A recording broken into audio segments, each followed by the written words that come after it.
White menus বাংলাদেশের শেফরা রেস্টুরেন্টে যেভাবে তৈরি করে থাকে, আর সম্পূর্ণ রেসিপিটাই আজ আপনাদেরকে একেবারে সহজভাবে দেখানোর চেষ্টা করব। ফার্স্টে একটা বলের ভিতরে আমি এখানে 3টা মুরগির ডিম দিয়ে দিব। আমার এখানে 1 লিটার পরিমাণ সয়াবিন তেলের মেয়োনিজ তৈরি করব, আর 1 লিটার পরিমাণ মেয়োনিজের জন্য যা যা আমি দিব, আমার এখানে 3টা ডিম দিয়ে দিলাম। আমার এখানে 4 টেবিল চামচের মতো চিনি দিয়ে দিব, আর চিনির পরিমাণটা অবশ্যই আপনারা একটু বেশি দেওয়ার চেষ্টা করবেন, কারণ এই হোয়াইট মেনুসটা একটু মিষ্টি মিষ্টি ভাব আসবে, সেজন্য চিনির পরিমাণটা অবশ্যই আপনারা একটু বেশি দিয়ে দিবেন। এখন আমি হাফ টেবিল চামচের মতো লবণ দিয়ে দিলাম। তারপরে এখানে গুঁড়া দুধ দিয়ে দিব, প্রায় 3 টেবিল চামচের মতো এখানে গুঁড়া দুধ আমি দিয়ে দিব। আপনারা আপনাদের পরিমাণ অনুযায়ী আপনারা দিলে হবে। আপনারা যদি অল্প করে করেন তাহলে অল্প করে সব কিছু দেওয়ার চেষ্টা করবেন। আমি এখানে হোয়াইট পেপার দিয়ে দিলাম হাফ টেবিল চামচ।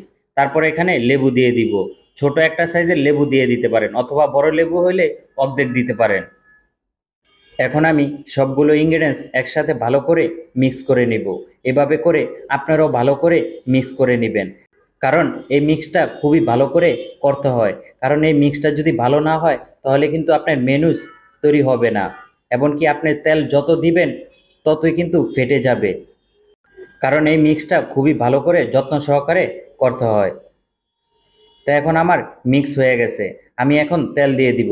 আর সয়াবিন তেল দেওয়ার সময় একেবারে অল্প অল্প করে দেওয়ার চেষ্টা করবেন উপরের থেকে। এই যে দেখেন আমি কিভাবে তেল দিচ্ছি, এভাবে করে আপনারা অল্প অল্প করে দেওয়ার চেষ্টা করবেন, তাহলে মেনুসটা একেবারে পারফেক্ট হবে।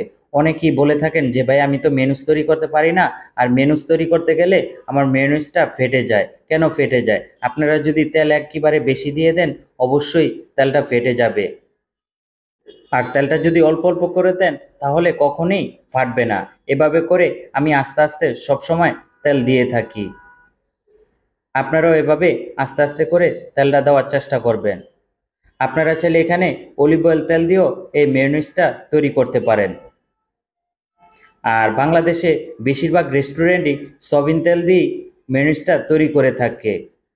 যত বড় বড় রেস্টুরেন্ট বলেন না কেন, এই সয়াবিন তেল দিয়েই মেনুসটা তৈরি করে থাকে। এমনকি সেম প্রসেসে মেনুস তৈরি করে তারপরে বিভিন্ন ফ্লেভার করা যায়।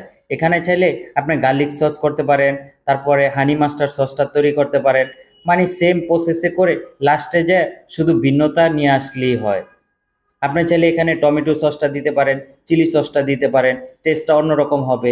যেমন হোয়াইট মেনুসটা বেশিরভাগ স্যান্ডউইচের ক্ষেত্রে কাজে লাগে। অনেক সময় শর্মা তৈরি করতে গেলেও এই হোয়াইট মেনুসটা বেশি কাজে লাগে। তো এখন আমি পানি দিয়ে দিব, অল্প একটু পানি দিয়ে দিলাম, নর্মাল পানি। আর নর্মাল পানিটা দিলে কি হয়, মেনুসটা আপনার পাতলা হয়ে যায়, সেজন্য পানিটা দেওয়া হয়। আপনি যদি আরও হোয়াইট করতে চান তাহলে এখানে আপনি টক দই ব্যবহার করতে পারেন। টক দইটা ব্যবহার করলে আরও মেয়োনিজটা হোয়াইট হয়ে যাবে। এভাবে করে খুবই যত্ন সহকারে আমরা এই মেয়োনিজটা রেস্টুরেন্টে তৈরি করে থাকি। এখন থেকে আপনিও বাসায় খুবই সহজে এই মেয়োনিজটা তৈরি করতে পারেন। ভিডিওটা ভালো লাগলে অবশ্যই একটু লাইক কমেন্ট শেয়ার করে দিতে পারেন।